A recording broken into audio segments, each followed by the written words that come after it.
Olá, no programa de hoje, demandas e desafios municipais na RMBH. A associação que reúne 34 municípios da região metropolitana de Belo Horizonte está sob nova direção e atua na interlocução federativa, no fomento ao intercâmbio de boas práticas e no fortalecimento de políticas públicas voltadas para mais de 6 milhões de mineiros. Quais são as articulações prioritárias para os próximos anos?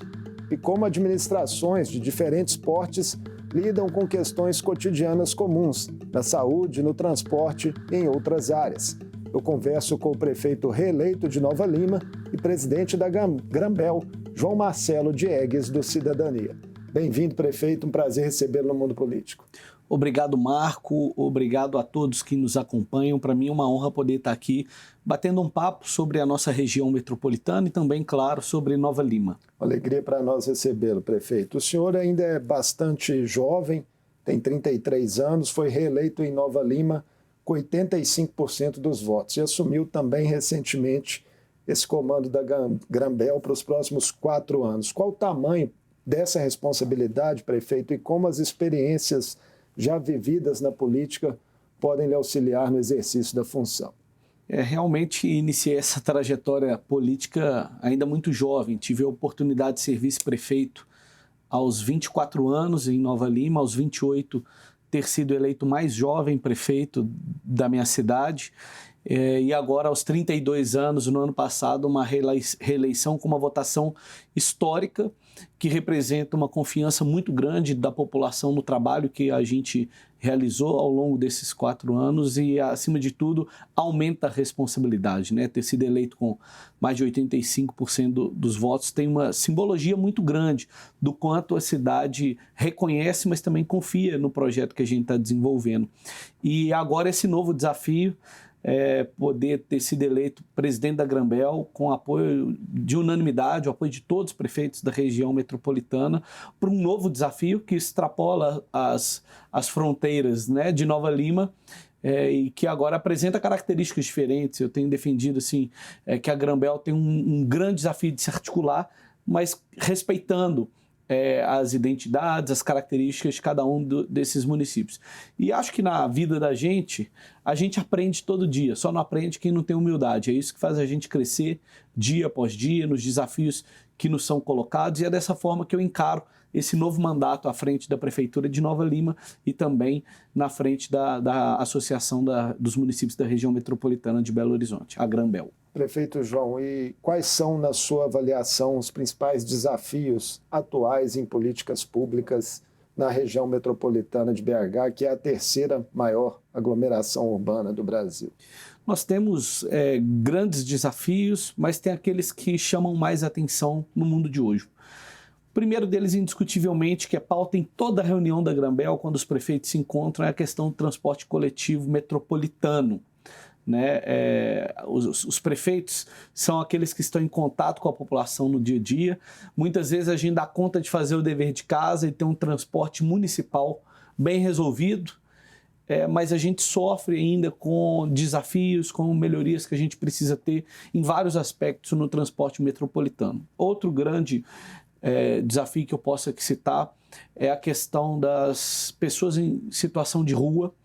É um número crescente, é uma crise mundial, na verdade, e o comportamento das pessoas nessa situação é de grandes núcleos urbanos, grandes centros urbanos. E isso acaba transbordando nas metrópoles, né, das capitais para as cidades do entorno da região metropolitana. Isso passou a ser uma realidade, especialmente nos últimos 5 anos, nas cidades que permeiam aí a nossa capital.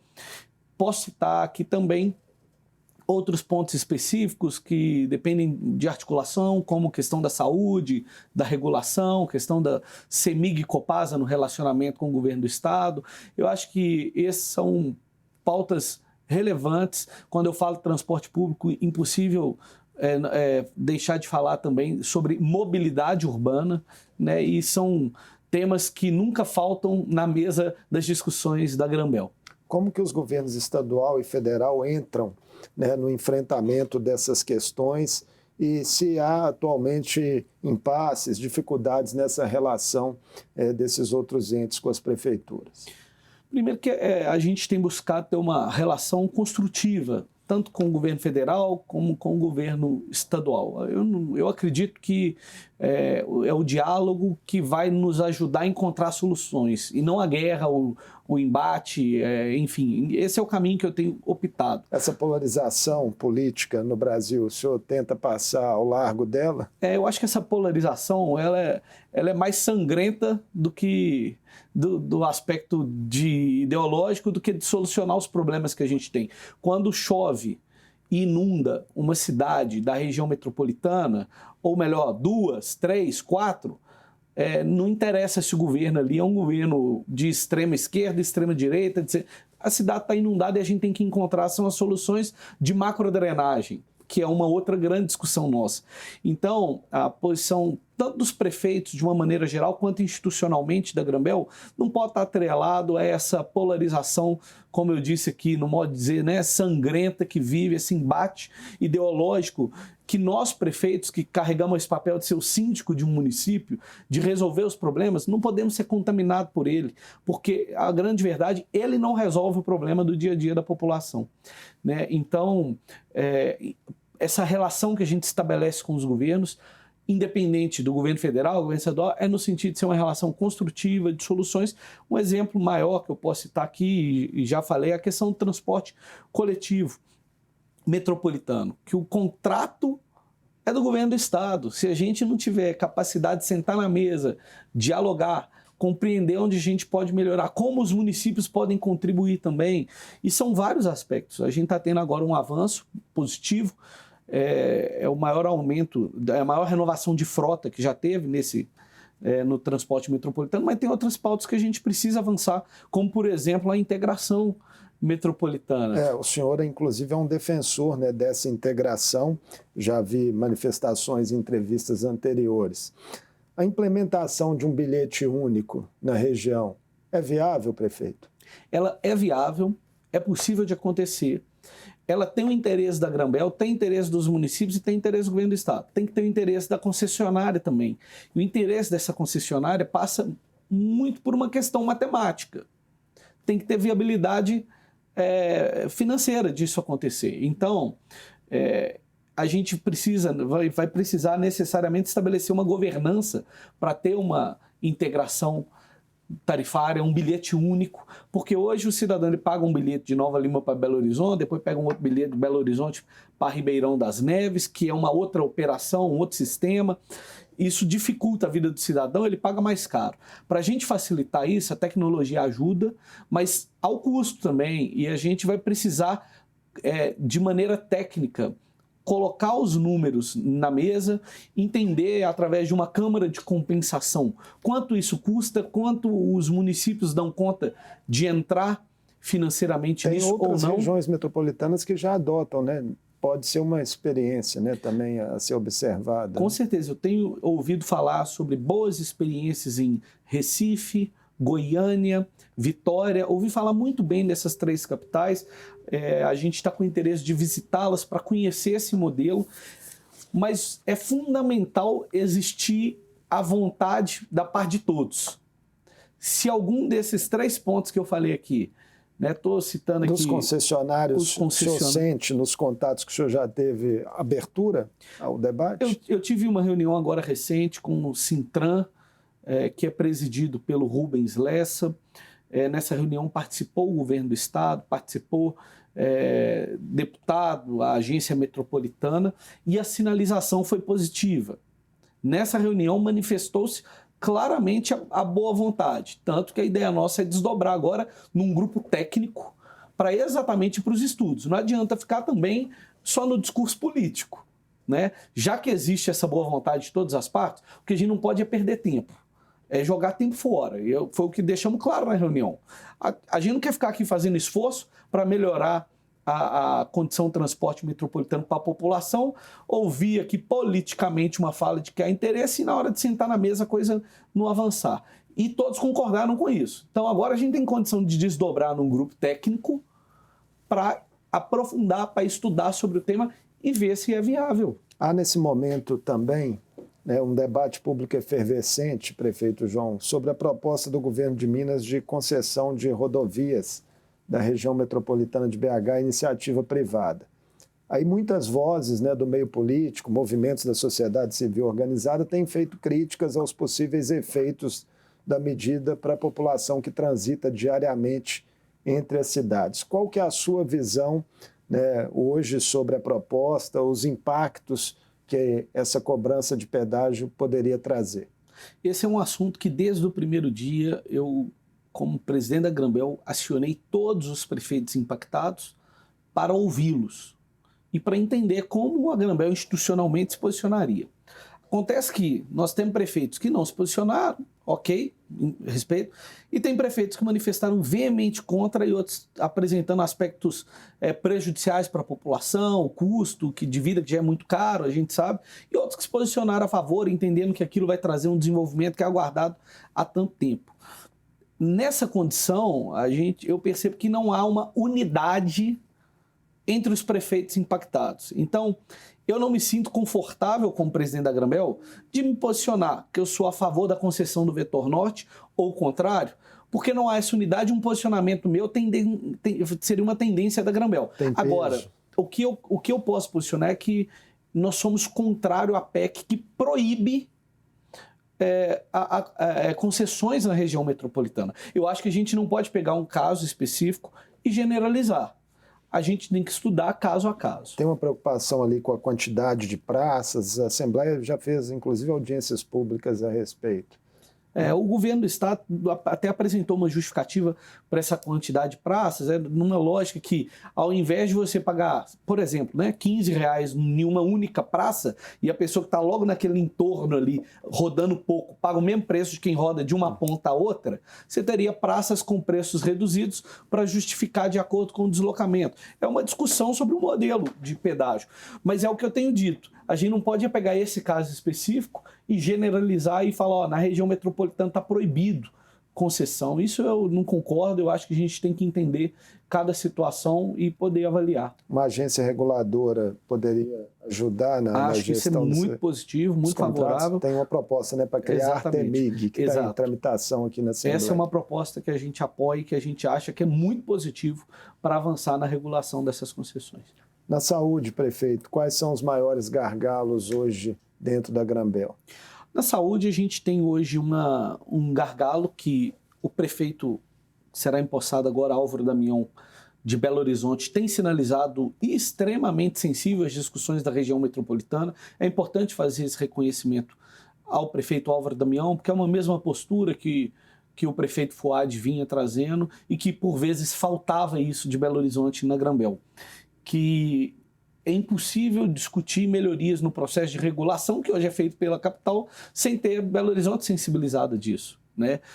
A gente, praticamente, todos esses municípios estão enviando pacientes de alta complexidade para Belo Horizonte dentro dessa regulação. A gente precisa entender como estabelecer o melhor regulamento para isso, como estabelecer o melhor andamento disso, e a gente precisa de Belo Horizonte sentado na mesa como ela está se propondo. O senhor, inclusive, é um aliado político do prefeito de Belo Horizonte, né? Sim, o Álvaro é um parceiro, tem uma atuação até política mesmo, tem parceiros políticos lá em Nova Lima, e a relação nossa é muito boa, acho que isso facilita, né? Eu coloco sempre essa questão, igual eu falei no início, questão ideológica a gente tem que separar para discutir os problemas, mas quando há uma convergência facilita, né? E o Álvaro é de fato um grande parceiro e eu estou muito otimista e desejo a ele um excelente mandato a partir do momento que assume agora. Outra peculiaridade da RMBH é que a participação da capital na população total da região vem caindo, né, a cada ano. Como isso está se refletindo no entorno? Olha, de fato, quando a gente observa, há um transbordamento da população, né?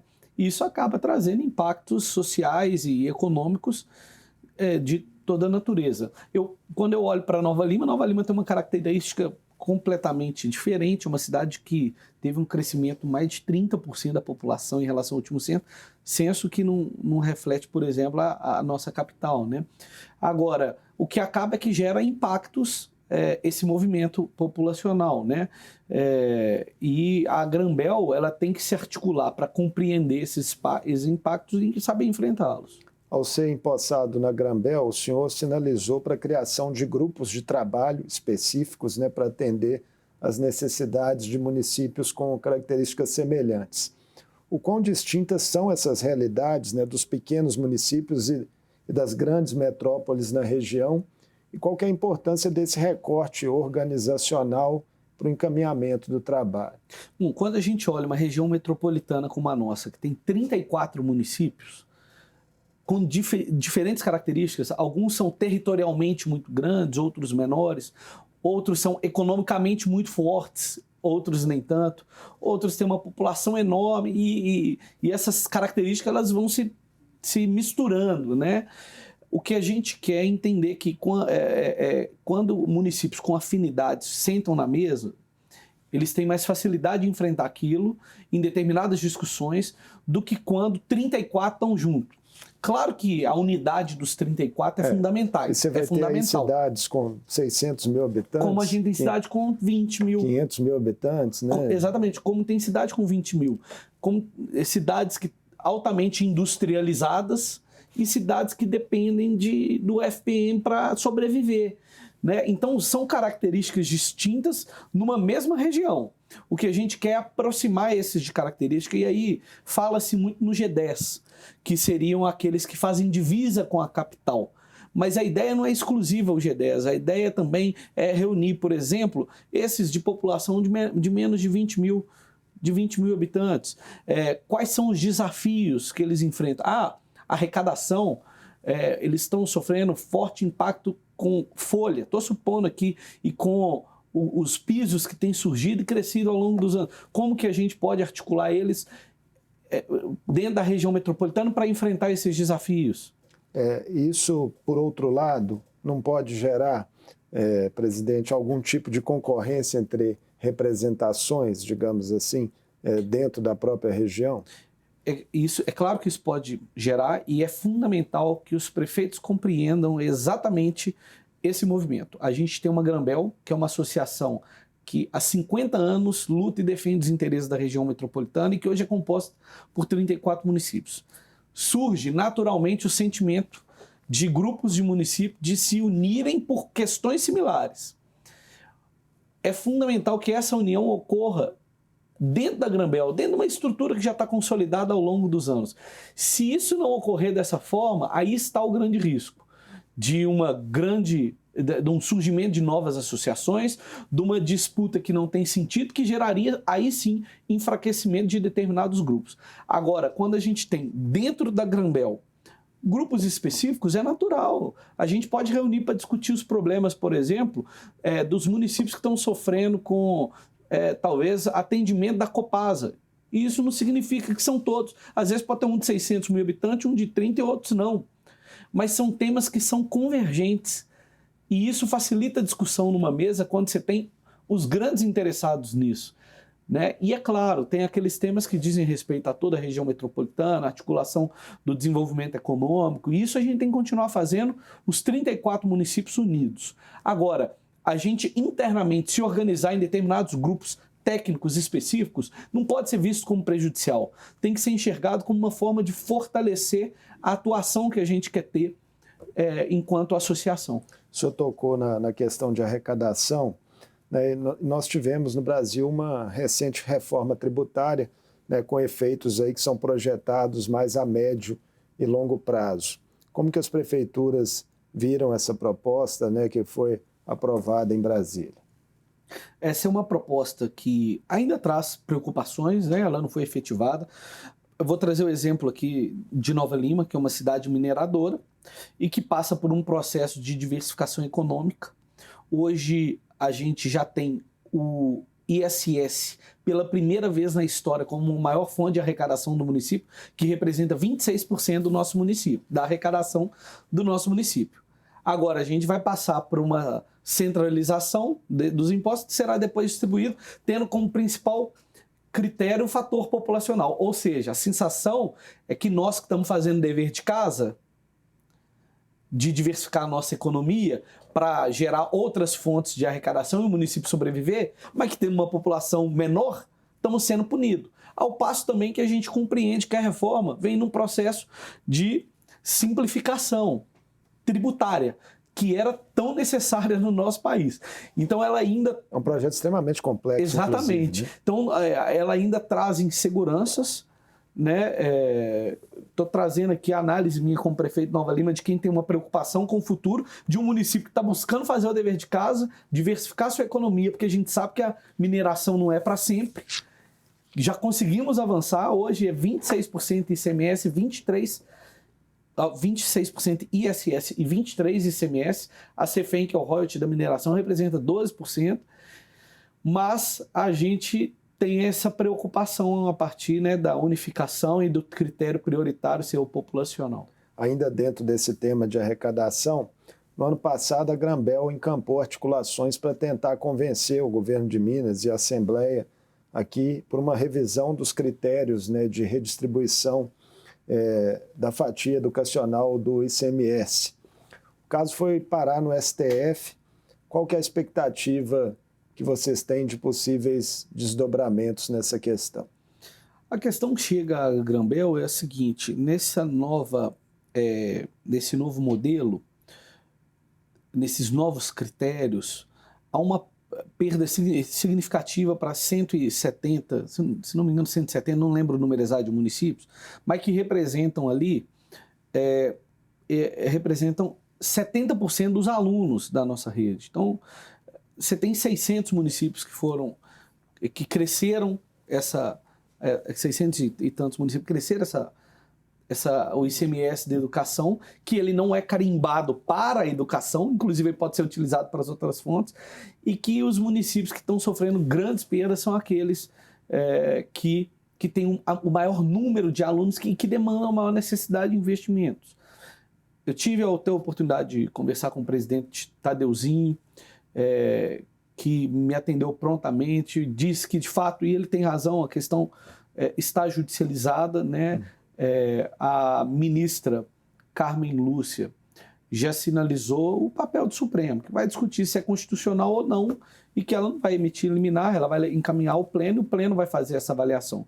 Então é uma discussão que está judicial mesmo. Mas a Granbel vai se posicionar institucionalmente lá no Supremo também, né? Assim, a gente já teve nessa reunião com a ministra para sensibilizá-la exatamente disso, do impacto que quando a gente olha o número de municípios que tiveram perdas, o número é relativamente, significativamente, na verdade, menor do que os que tiveram incremento. Mas quando a gente olha o impacto sobre alunos matriculados, de fato é onde está a maior gama de alunos matriculados e onde exige a maior necessidade de investimentos. Agora Nova Lima, né, a cidade que o senhor governa, aí de 111 mil habitantes, historicamente reconhecida pela extração mineral, é o município brasileiro atualmente com a maior renda média do Brasil, segundo um estudo da FGV. Como que essa condição, digamos, privilegiada e peculiar impacta a administração municipal? Nova Lima passou a ser muito conhecida, né, como a cidade dos ricos, com a maior concentração de ricos. Isso, de certa forma, é positivo, é fruto de condomínios de luxo que surgiram na divisa com a região centro-sul de BH e que muitas vezes pouco demandam de serviços públicos como saúde, educação, segurança. Mas há também uma distorção, de certa forma, quando as pessoas passam a enxergar que Nova Lima é a cidade mais rica do Brasil, e essa não é uma verdade.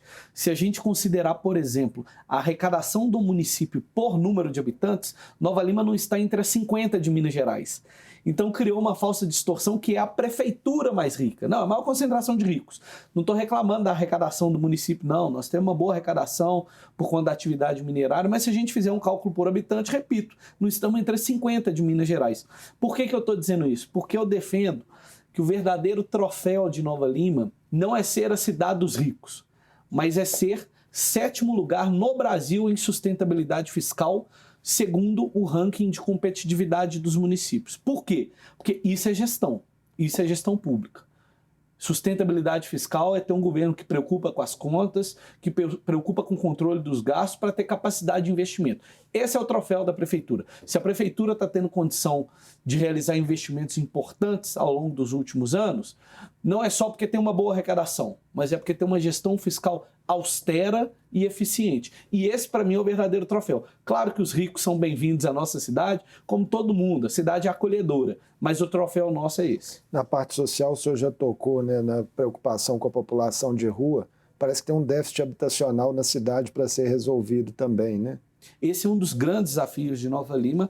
Nova Lima, muito em virtude até desses condomínios de luxo, tornou uma terra muito cara e com pouca oferta. As grandes proprietárias de terra do município são as mineradoras, com cada uma com sua política, né, própria em relativa a essa questão imobiliária. E a terra ficou muito cara.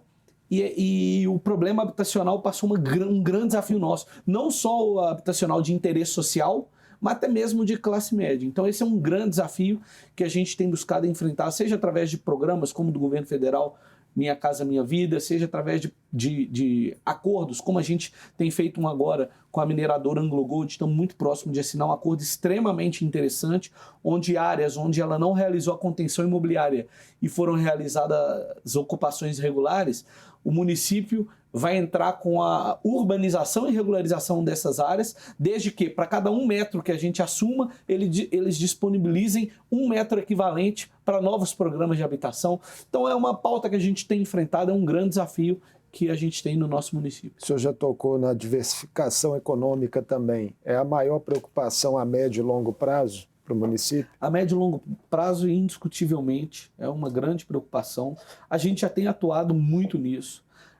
Antenado também com a evolução dos tempos, né? Então a gente tem desenvolvido polos de biotecnologia, muito ancorado pela Bion, que é a maior fábrica de insulina da América Latina, que foi inaugurada oficialmente, né? Ela já vinha se preparando, obtendo as licenças da Anvisa, foi inaugurada no ano passado. O polo de saúde é muito forte, a gente tem hoje as principais redes privadas de saúde de Minas Gerais em Nova Lima, o que acaba atraindo todo o ecossistema.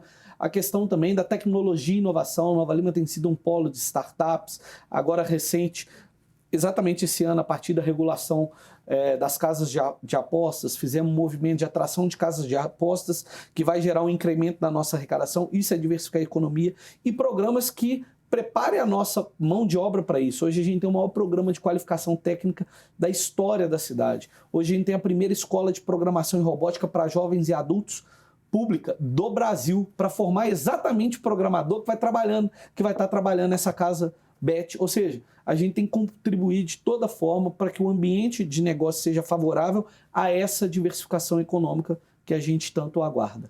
Prefeito João, nosso tempo acabou. Queria agradecer muito a presença do senhor no mundo político, desejar sucesso aí à frente das missões em Nova Lima e também na presidência da Granbel. Muito obrigado, Marco. Obrigado a todos que nos acompanharam. A gente segue trabalhando muito. Valeu, um abraço. Eu conversei com João Marcelo Diegues, prefeito reeleito de Nova Lima e presidente da Granbel. Falamos sobre as diretrizes de atuação até 2028 da associação que reúne 34 municípios da região metropolitana de Belo Horizonte, onde se concentra 25% da população de Minas Gerais, e das questões mais desafiadoras para administrações de diferentes portes na oferta dos serviços públicos. O Mundo Político fica por aqui. Obrigado por nos acompanhar e até o próximo programa.